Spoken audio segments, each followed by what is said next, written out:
Hello everyone, সকালবেলা জলখাবারে পাতলা পাতলা করে পরোটা আর এই যে বানিয়ে নিয়েছি একদম পাতলা,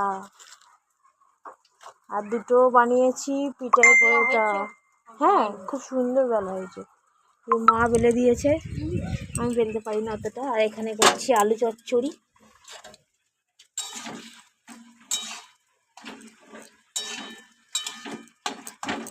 আলুটা একটু সিদ্ধ করে নিয়েছিলাম।